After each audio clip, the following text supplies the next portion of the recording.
Welcome to Courageous Conversations. Today in conversation with us are Reverend Benjamin and Mrs. Kamala Benjamin.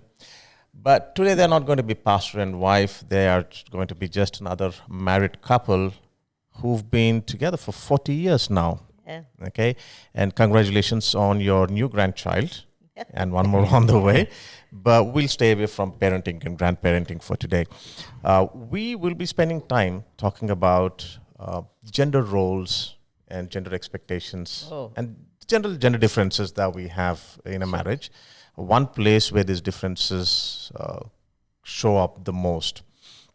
What was the first thing that you noticed was different between the both of you as soon as you got married, that your spouse of the other gender was quite different from you, just based on gender? Well, we've been married 40 years, but we've known each other for more than 50 years. Okay. So let's go back to 50 years then. Yeah. So I think the question takes us back there, because when we actually knew each other and we were planning to get married, we didn't see the differences. We thought we had a lot in common. You were blind in love more. Yeah, exactly. We still do have a lot in common. Okay. But when we got married, I realized, wow, things are not really, the same. Really, we are very, very different from one another. His idea of relaxation was just stay home. My idea of relaxation was go out. So what do? Coming back from an office late in the night, and he wants to just relax, and he says, this is what I want to do. With those days there were no laptops and things like that, but generally with a newspaper or just... For me, it's just like, we've not been together the whole day. Let's get out, do something. So what would he say? Come, let's leave the newspaper together? Yeah, I said, come out. We had a scooter. I said, I would rather go on the scooter, sit on the beach somewhere and do something. And another thing I realized was we had so much to talk about before we got married. After we got married, what is there to talk about? I think our conversation and communication kind of came to a bare minimum. Even if we found time to be with each other, we found that there was nothing much, to talk about. So we'd rather go, okay, let's all go home. That's how it was. I think that I found that I talked a lot, and he talked a lot before marriage. Okay. After marriage, he does talk, but generally I had to be interested. He loved cricket. I began to discover a lot of things that were very different about him after we got married. I'm sure the same thing for him as well. You want to go? Yes, yeah. I quickly, before Pastor goes on, I always tell my premarital counseling couples, it doesn't matter how long you've known each other. The next morning of your wedding is going to be a different world altogether. You'll start realizing and knowing things different. Pastor? No, she's the eldest in the family. She got things done. Right. And I am the youngest in my family. Others did the things for me. Okay.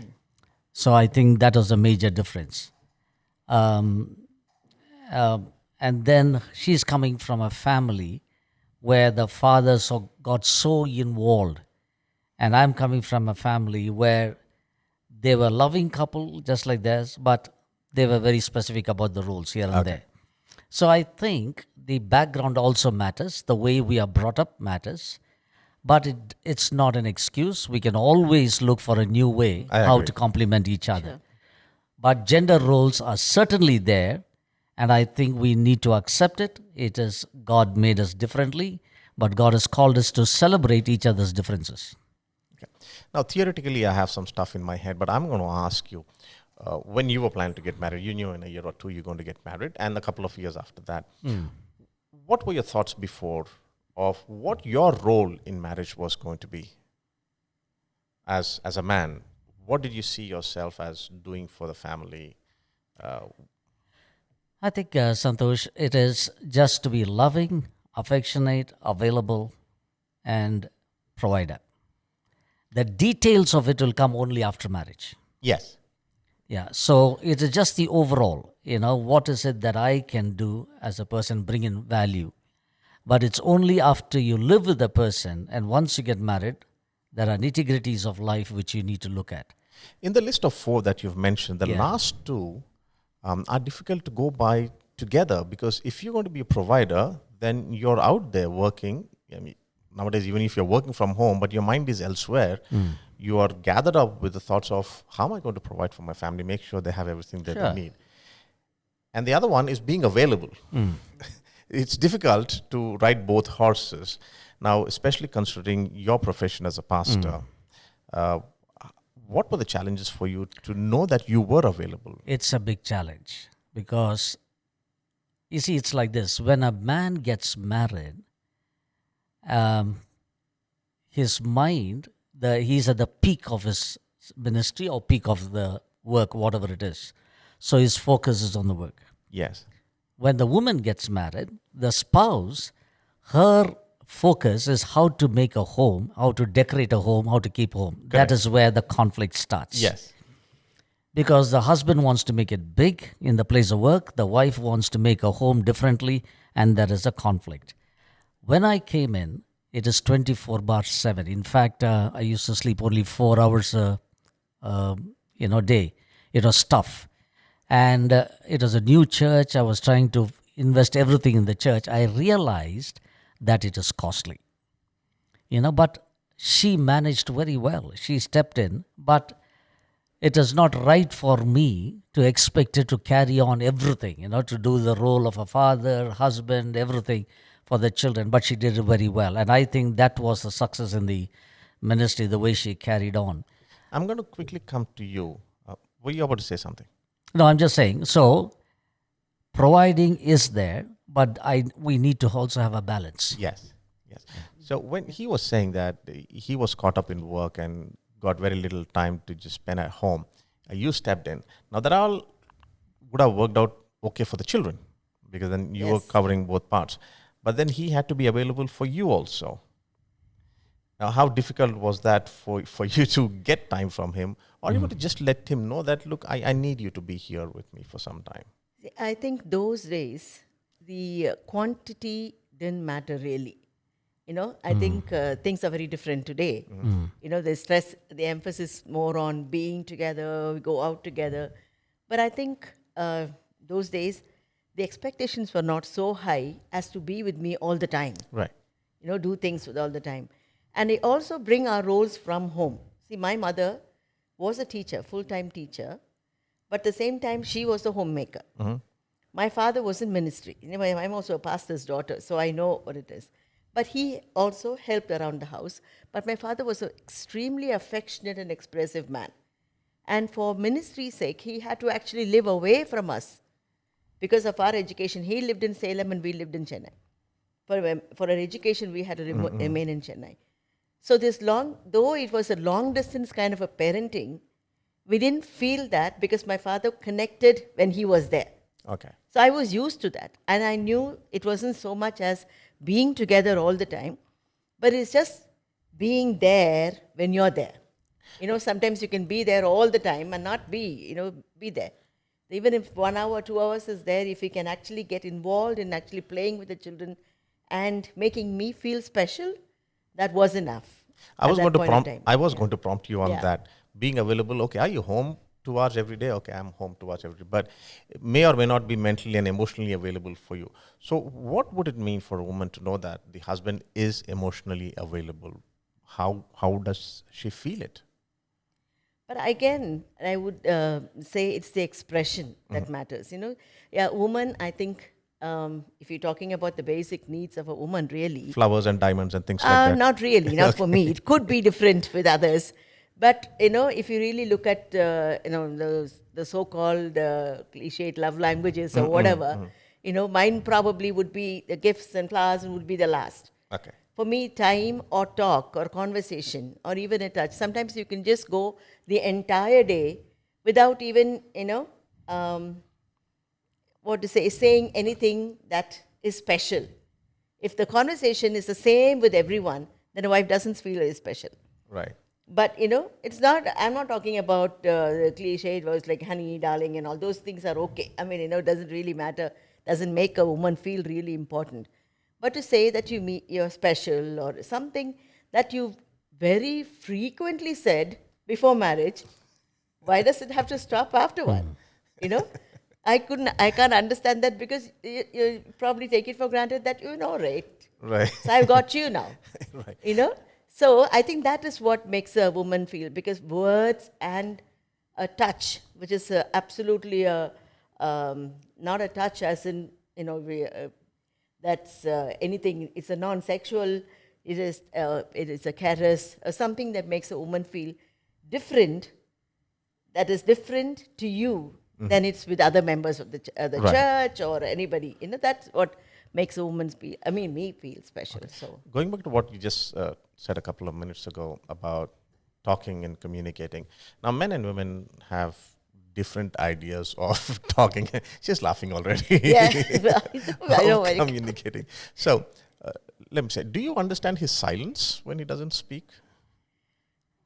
I do. Initially, I didn't, Okay. Santhosh, honestly, because for me, I come from a very expressive family. My dad was a very short-tempered man, and but the most affectionate. He will just shout, and the next minute he won't even know what he shouted at, Okay. and we know that we are absolutely loved by him. I followed him. And I'm also, I burst out, I say what I want, sometimes probably regret what I said, but it's over. And I can't understand why he's upset after that. Because he won't say, don't do that. He'll just get into a shell, and for 2 days it's Zamsharats at home. Okay. So, so it's very difficult. And I like to get it out. He will keep it, and I will forget what had happened, and I'll keep asking him, what happened? Why are you like this? I will, not even imagine it was something from me. Okay. I think it's somewhere from the office. Then he'll say, this is what you did.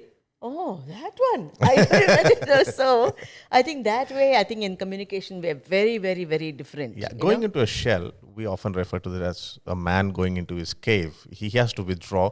He has to process the entire thing, sort out, come out with a solution. So what are the top two things that, well, you've told me one already, if he's upset about something, but if you know that nothing went wrong at home and he's still silent, what do you think is going on in his head? If he's still silent, I'll probably think there's something that went on in the office or in church that he's hurt about. But to protect me, he is not sharing. Right. It has happened before, And I know that he's kind of off color, and, he's, it's what happened, and it has nothing to do with us. And because he's normal with me and he talks, and then he'll be quiet. Then I'll know that something had happened. Somebody would have said something or something went wrong. But when I ask him later on, I keep prodding, and he will say, no, I didn't want to tell you. I said, why wouldn't you want to tell me? No, I didn't want you to get hurt. That is one thing. Second thing, he doesn't want me to react to those people, because you know what will happen, So he's afraid that I might take it. He won't take it out on them. So he's protecting them also. Yeah, he No, won't take it out I on think, them. I think men look at it differently. Yes. Men do not react in anger, personally me, because it could be dangerous, because men's anger is different from the women's. So you find their words can be measured or limited, but when I get angry, see, I used to get angry a lot during my college days, but then I whispered a prayer saying, Lord, control my anger. Things won't be good for my children and wife. And so when I get angry, I'm quiet or I just take a walk. Even in the office, it's like that. In the office, they are ready to see my anger. I tell them and say, nobody for the next 2 hours. So I think that is one. The second thing is, it is what I am going through. Unnecessarily, I don't want to burden her. So I keep quiet, because men are idealistic, women are realistic. Right. Now, you can call me an idiot, and next day morning I say, hi, Santhosh, how are you? If I tell her that you call me idiot and you come across, if you come face to face, she'll turn the other way around. Someone would be sitting here. That's right. So I think the behavior pattern is different. So I think men's role is there to also protect and maintain the peace and the harmony in the home. Yes. But how do you feel if it was not something from work or something, but if he had something personal that was bothering him and he didn't share with you, how does that make you feel? No, I feel actually every time, whether it is, for my own protection or whatever it is, I've always felt very upset and hurt that I would even interpret it as sometimes that he didn't trust me with it. You know, he didn't trust me enough. Or he can, I will always tell him that. You could always tell me and say, don't react. This is what has happened. Let's be in this together. Like she would Yeah. be okay with that request. And especially when I hear it from other people, did Pastor tell you this is what happened in the church office or something? I'll be like, what? Somebody else has to come and tell me or whatever. You know, that leaves you really, okay, whatever reason you can say for protecting me or whatever, but it doesn't make you feel good. The fact that, somebody hadn't really opened up and shared. Because as a woman, I can't speak for all women, but generally women, and especially me, I will just tell everything. This is what happened, whether it is my own parents or sisters, or this is what happened, guess what? And he will maturely handle it. I know that. If I say my sister hurt me or my mother hurt me or whatever, he's not going to jump on them. He will help me understand, and no, this is why don't you look at it this way? This is what happened. It's okay to say sorry. It's okay to do that. And I want that. So sometimes I think that he's getting better at it. She shares a lot more better. now. For 40 years, he is getting better. Nobody will ever reach a standard. If you come to that finishing line, it's nothing interesting in marriage. Yeah. But would you be right if I, the last couple of minutes, everything that you've said, if I boil it down to saying, because we said for better or for worse. Yes. So you want to be part of the bad days as well. Yes. Whether you contribute to the solution or not. Because as men, we look for solutions. We want to sort things out. You would like to be heard first, or you'd like to listen first as a woman. Absolutely. Okay. Absolutely. Now, so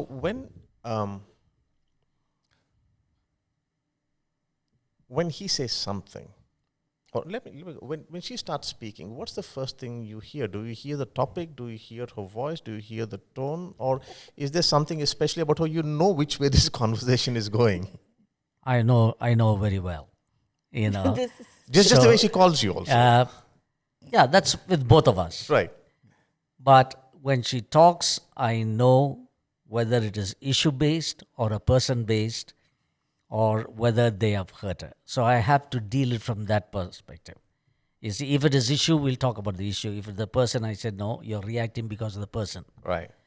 So, but I think there's a strength that she's willing to listen and also realize, I made a mistake, I shouldn't. Men do not accept it immediately when they are corrected. But women, I think she, in fact, accepts, I think I should have reacted differently. Where she is right, she'll agree to disagree. So I think her tone, and I can easily make out that she's hurt. Mm-hmm. Even if she doesn't say, yes, you asked her, do you know her silence?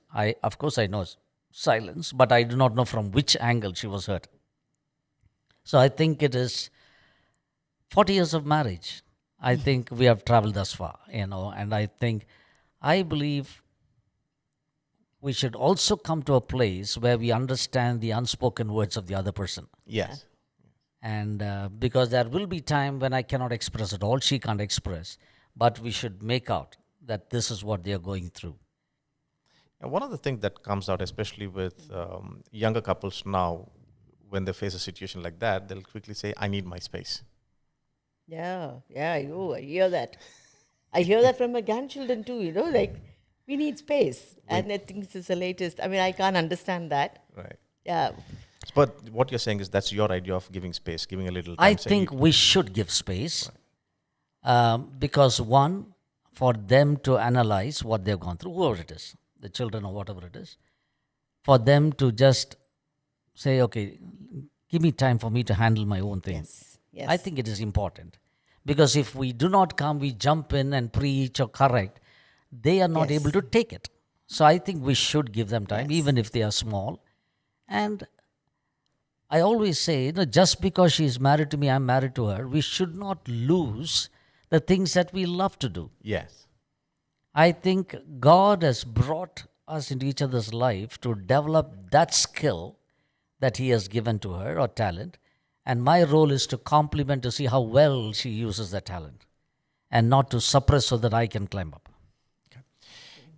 Have you, let's say in the recent past, heard her use the words always, never, Oh, yeah. particularly to Yeah, you. yeah. What are you creating trouble Yeah, now? that is there always. That's it all. There always. That's what I'm saying. See, I think it is not just the woman. I think all. I have seen it also in my office. When they want to get something done, they will say, everybody is saying. Only two of them would have said. Okay? If they want to pinpoint, you're always like that. Right. No, I said, no, these are terms which you should not use. Maybe once or twice. The same person would have done it. And never. These are common thing that not necessarily because we are married, but I think in all relationships when people know each other. Right. But it happens in our marriage also. I think this is basically it's a mode of, exaggerating for the sake of emphasis. It's a hyperbole or whatever. Correct. And I think all of us are prey to this. I know you teach, I teach communication, you teach communication in marriage, and this is the first slide that will come. Never use the word always and never. You come home, the first word is always and never. Right. So I guess it just becomes so much part of you that you have to consciously now withdraw. I think it will be good yeah. for us to replace the word always with often. Often, yes. Yeah. You often do it, yeah. Okay. But then, when do you do use always or never? Yeah. What's the response that you get from him? Immediately. Immediately I said, not no, always. not always, not always. I usually Yeah. say, when was the last time? Yeah, Yeah. exactly, Yeah. exactly. He always says, what do you mean what do you mean always? What do you mean never?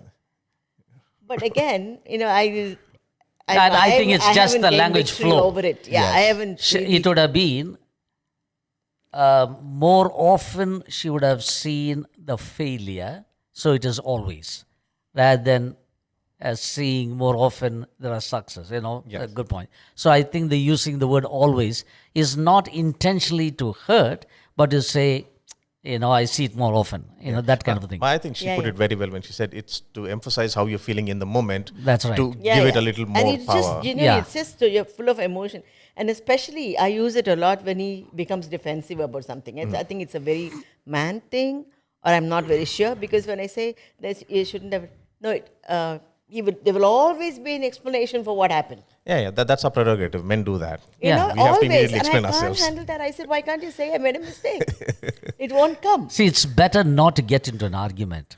Okay. You see, women do get into an argument, but women have the last word in all the argument. Look, for example, if you're driving down the road somewhere, I'll tell him this is not the road. I said, why don't you just roll the window and ask this person where we're going? And he'll say, no, I know where I'm going. And then he go a little bit further. Again, I'll ask him, let's stop and ask. I think this is because that I think he will agree that I think have it's a like better this. sense of I think it's like direction. this, Santhosh. Let's put it this way. Husband and wife are going, and the wife says, don't take this route. You take it. Okay, you come, it's a dead end, you take a U-turn and come. You are 2 kilometers away. But we still talk about the dead end. Okay? And I think that's where I says, leave it. We have But come you 2 lost kilometers time. away. You lost an hour. So we go after 1 hour to that place, and the prayer meeting is still not started. We wasted all the time talking about the so I said, leave it. Conversation is over. This is what I say. When you talk, the man goes off, but still the echo is still there in the house. Right. But nobody's there. Whom are you talking to? Just leave it. Move on in life. You talk about the same thing over and over again, discuss the same thing. Your night gets messed up, relationship gets affected. So I think we should carry on in life. Right. And he's got a very good sense of humor, really, as you all know. But, he misses the turn 3 times. And then go through another route. Then he'll tell me, see, have you seen all that? Have you seen all these places? Right. See, I brought you here just to see. So finally the argument is lost anyway. Where's the question of argument after that? Nice deflection there. Yeah, really. Well, I'll make sure my wife doesn't see this video. We'll quickly go on to the second one. You're talking about sense of humor, getting upset, and the echoing, which bothers you and all that. Emotionally speaking, what's your strong suite in emotions? Where are you strong emotionally? You want to ask him? Yes. Affection. Okay. She's good. And generosity. These two are outstanding. Not just within the family, but even outside. Her heart just goes out when she sees the need. And the one thing is, we don't discuss much on, given the total freedom, when you see it, when you feel it, just act. When God does that in your life, don't wait for permission or anything. It's a work of God. Do it. Inform later, no problem. But don't miss the opportunity. And whoever it is, and she just reaches out, with not what excess she's got, with what she's got. Okay. And I think that is the strength. Now, in the relationship, what do you feel is his emotional need as a man? I think basically everyone needs love. I mean, and affection. But for him, I think what he needs is words of appreciation, which is very, actually, difficult I'm for a not wife to say, appreciate the husband in anything at all. I must confess I'm not been very generous, really, because I think the problem is, it. If he's spoken well somewhere, if he's done well, I know he himself knows, and other people are giving. So you don't need to tell him. I just, not because I refrain from saying it, but now that you're asking me, I'm beginning to think about it. That's all. I mean, otherwise, we just take it for granted. But he's very generous with his words of appreciation. If he says something, you did well, but I get a lot of compliments because I cook every meal, and I say, oh, ma, super food, that kind of reinforcements you get when it comes to things. So I keep getting some. But for him, the only area where I can be of anything is like, you've done well, in his preaching or in his. And I really have not been very generous, honestly. Let's say on those occasions when you've done well, what does it still mean to you to hear it from your wife? Good. I think she appreciates, and it's coming from her wife. She's a good critic. Right. She's a good critic. So when it comes from her, it's done. I should tell you this. I heard a pastor, and he was saying he invited a guest preacher to his church, and he spoke something. His wife came and said, Are, what a message he preached. He was excellent. He said, this is what I've been preaching for 20 years. You see? So sometimes I think she has listened to more of my message, not just the message alone, but the appreciation. When a wife appreciates her husband, it means a lot. And I think that is one of the need of the husband also, emotional need. Yes. And one of the needs of the wife is conversation. She loves to talk. That's where I see different. Men speak with bullet points. Women speak paragraph. Yes. But for me, I think where I have missed out on that, now I came to think about it, was that he mentioned the fact that, that I am a good critic.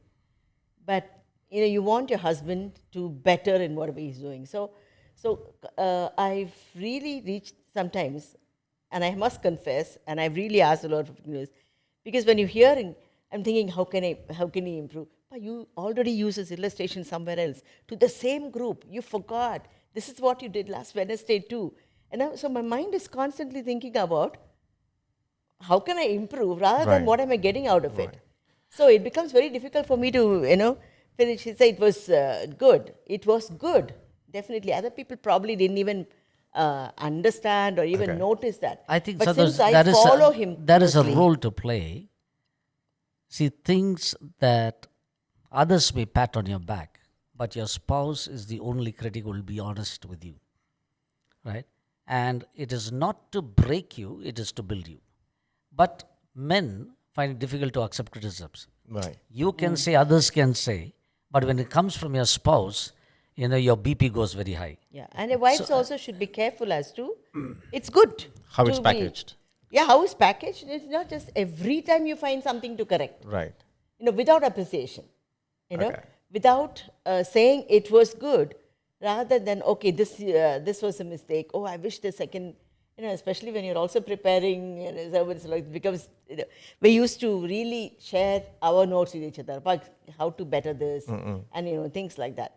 So when I know that he had planned something and rehearsed it previously and it was fantastic and you forgot that the next day, I'd be like, oh, you didn't say that, So it becomes like criticism, I mean, I have to really catch myself in order to appreciate and then bring in constructive criticism, which is absolutely necessary.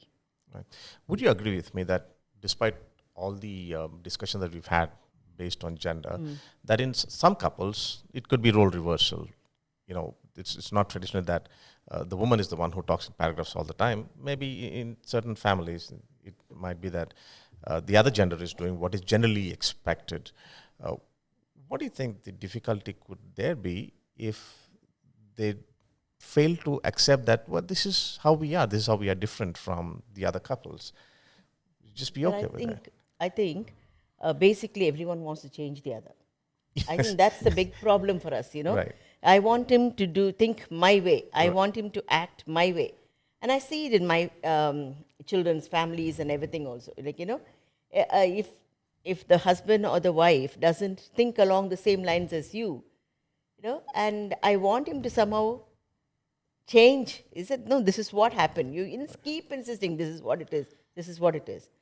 And he doesn't really solve the situation at the end of the day. You want to say something like that? See, for me, it doesn't matter, but in terms of gender roles, if the couple has agreed to it, Right. and both of them are comfortable and the family is moving forward, I think we should just leave it. Rather than saying, look at what the neighbors are saying, this is saying, it is their understanding saying, Ma, why don't you go? Right. This time I'll take care of the children, grandchildren. No, she should always sit. She should be at home. No, I don't think so. I think it is an understanding in terms of gender roles. The man can sweep, the man can cook, and these days it's happening. But 40 years, if that man carries a broom, you should not. I think things have changed. I think it is a mutual understanding from the couple, and as long as they are comfortable in doing this, they should move forward. Yeah. So what works for them individually as a couple? Absolutely. Yes, is what as they a should couple, be what looking at. works for them, because we really don't know. It's a situation, from family to family it differs, And, but again, coming from a traditional upbringing and having seen our parents do it. I mean, our fathers have been also involved quite a bit. And as he confessed that he was the youngest and the pampered at home, I don't think he was asked to do anything at home, Okay. as a thing. So he never kind of thought that was his role. And I also came from a home where my mother did, My father would help. He will cut vegetables for her and things like that. But I began to understand this is my role, Okay. and I did not feel like I was made to do all that and he didn't do anything. So certain things I expected him to do, take me out. Certain things I knew. If he doesn't do that, then it would hurt me. If he doesn't help me around the house, that's not my expectation.